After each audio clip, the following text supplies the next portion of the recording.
വെയിലില്ലല്ലോ, പിന്നെ എന്തിനാണ് സൺസ്ക്രീൻ? പല ആളുകളും സൺസ്ക്രീൻ ഉപയോഗിക്കുന്നതിൻ്റെ ആവശ്യകത എന്താണെന്ന് ശരിക്കും അവർ മനസ്സിലാക്കിയിട്ടില്ല.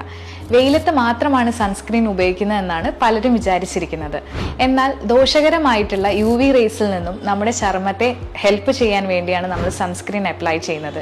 നമുക്കുണ്ടാകുന്ന ക്യാൻസർ, അതുപോലെ തന്നെ സണ്ണിൻ്റെ ഹീറ്റ് ബേൺസ് ഒക്കെ വരുന്നതിൽ നിന്നൊക്കെ തടയാൻ വേണ്ടിയിട്ട് നമുക്ക് സൺസ്ക്രീൻ യൂസ് ചെയ്യാൻ പറ്റുന്നതാണ്.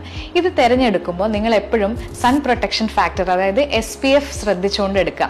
SPF 50 മുതൽ SPF 100 വരെ ഇപ്പം മാർക്കറ്റിൽ അവൈലബിൾ ആണ്. ഇപ്പം നിങ്ങൾ പുറത്ത് കൂടുതൽ നേരം സ്പെൻഡ് ചെയ്യുന്ന ഒരാളാണെങ്കിൽ നിങ്ങൾക്ക് മെയിൻലി SPF 50 വരെ യൂസ് ചെയ്യാവുന്നതാണ്.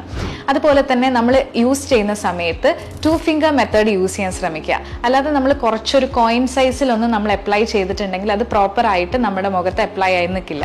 അപ്പം നിങ്ങൾ എപ്പോഴും 2 ഫിംഗർ മെത്തേഡിൽ ചെയ്യുക. അതുപോലെ തന്നെ ഈ സണ്ണിനോട് എക്സ്പോസ്ഡ് ആയിട്ടുള്ള സ്ഥലങ്ങൾ, അതായത് നമ്മുടെ കയ്യിൽ, അതുപോലെ തന്നെ നെക്കിലൊക്കെ അപ്ലൈ ചെയ്യാൻ ശ്രമിക്കുക. അതുപോലെ തന്നെ PA++ എന്നുള്ള, അതായത് ഇതിന്റെ പ്രൊട്ടക്ഷൻ ഗ്രേഡ് ആണ്, അതുകൂടെ നോക്കിയതിന് ശേഷം നിങ്ങൾ സെലക്ട് ചെയ്യുക. ചില സൺസ്ക്രീനിൽ സ്വെറ്റ് റെസിസ്റ്റന്റും അതുപോലെ തന്നെ വാട്ടർ റെസിസ്റ്റന്റും ആയിട്ടുള്ള സൺസ്ക്രീൻസ് അവൈലബിൾ ആണ്. അത് നിങ്ങൾക്ക് കൂടുതൽ സമയം, നിങ്ങൾക്ക് സ്വെറ്റ് ഒക്കെ ഉണ്ടെങ്കിൽ, കൂടുതൽ വേർക്കുന്ന ആളാണെങ്കിൽ അത് ലോക്ക് ചെയ്ത് നിൽക്കാനും കൂടെ സഹായിക്കും. അതുപോലെ തന്നെ നിങ്ങളുടെ സ്കിൻ ടൈപ്പ് ഏതാണെന്ന് അനുസരിച്ച് നിങ്ങൾ പ്രൊഡക്റ്റ് വാങ്ങാൻ ശ്രമിക്കുക.